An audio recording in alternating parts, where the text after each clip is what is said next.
This is Democracy Now!, democracynow.org, the War and Peace Report, as we go to Washington, D.C. to speak with veteran broadcaster, award-winning journalist Tavis Smiley. Tavis, welcome to Democracy Now!, a very grim week. Your response to what has taken place in Tucson? First of all, Amy, always a blessing to be on with you. Thank you for the opportunity. Clearly, I think every American shares in this feeling of angst, anger even, and certainly sadness about what happened in Arizona. And I'm so glad to see that the community came together last night. I thought the speech the president gave was a wonderful speech, and I thought it properly contextualized what it is that we are up against as a nation, where incivility in our media, in our politics, and life in general, where that incivility is concerned. I wish the president had gotten around to giving this speech a year ago. One of the high points, or I should say one of the low points in incivility in this country was just a year or so ago when Congressman Wilson stood up on the floor of the House during the president's speech and said, as we all recall, "You lie." The president moved right past that and, as he should have, accepted his apology, but he moved past it so quickly that he didn't take that moment to usher us as a nation into a conversation about civility. I wish he had done that then. I'm not suggesting that this tragedy might not have happened as a result of that, but we would already have been involved in this conversation about civility in this country, and we would have had a jump start on last night's speech, so to speak.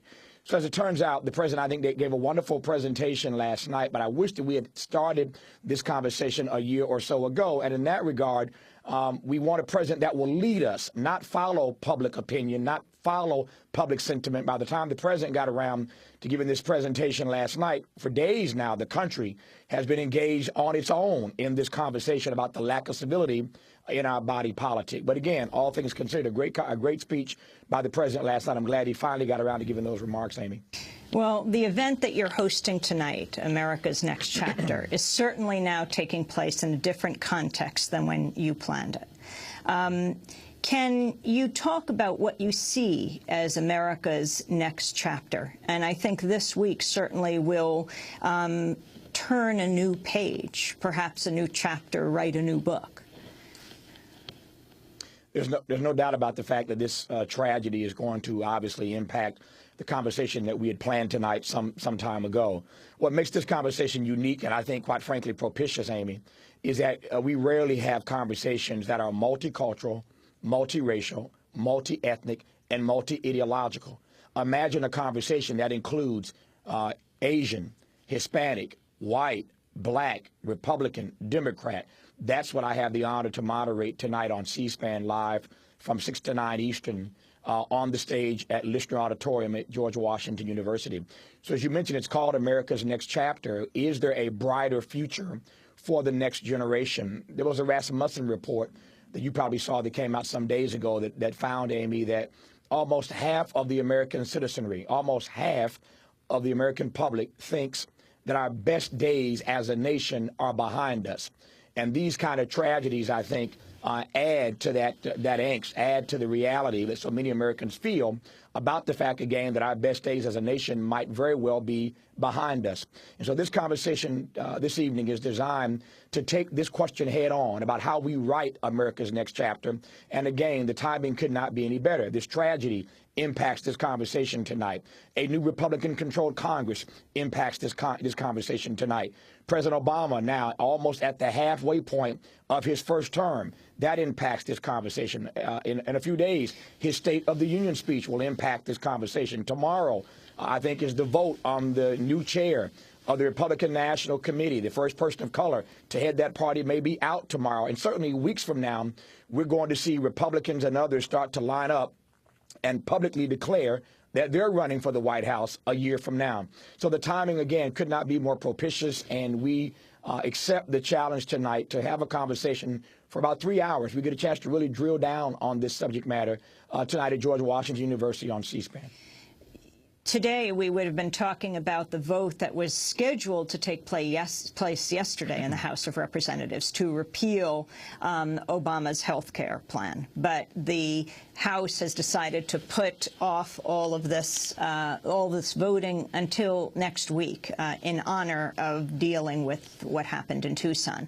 But I wanted to play for you, Tavis, what Sarah Palin had to say. On Wednesday, the former vice presidential candidate made her first extended remarks about Saturday's shooting. Palin has been widely criticized for creating this map last year that placed gun crosshairs over the districts of 20 congressional districts, including Gabby Giffords.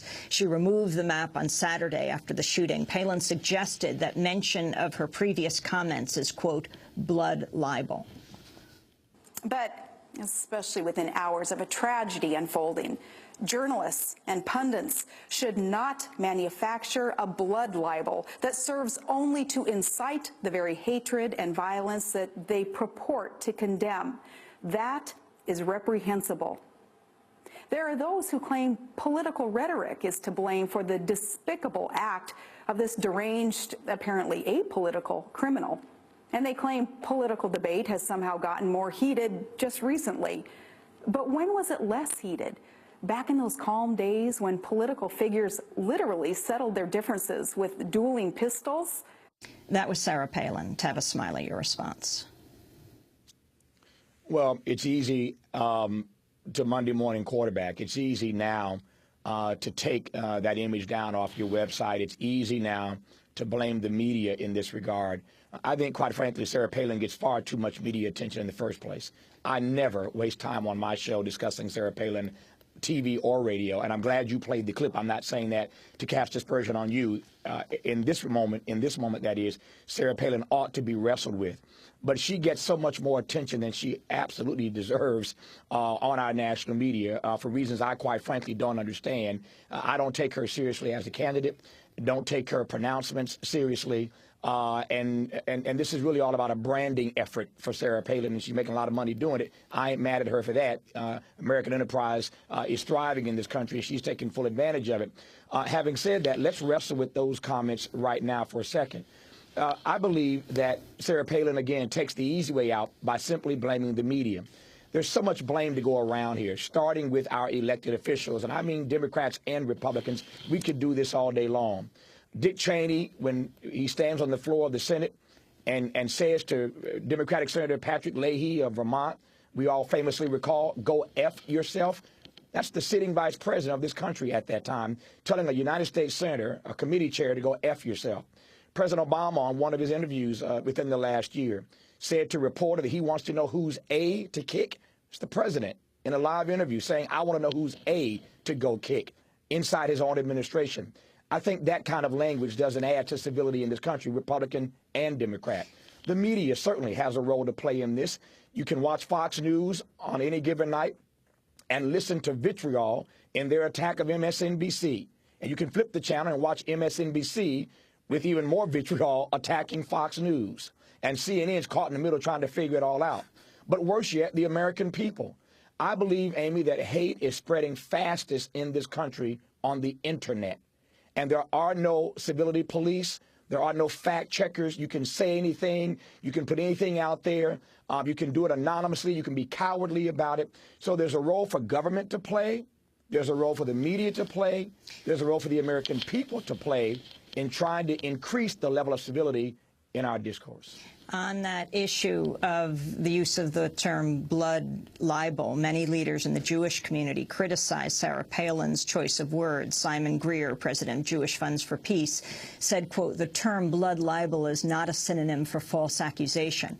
It refers to a specific falsehood perpetuated by Christians about Jews for centuries, a falsehood that motivated a good deal of anti-Jewish violence and discrimination.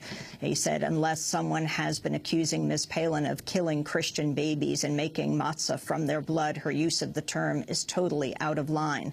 Those are the words of Simon Greer of the Jewish Fund for Justice. And I know that there is a group of people who are going to Fox today with 10,000 signatures calling for Glenn Beck to be removed.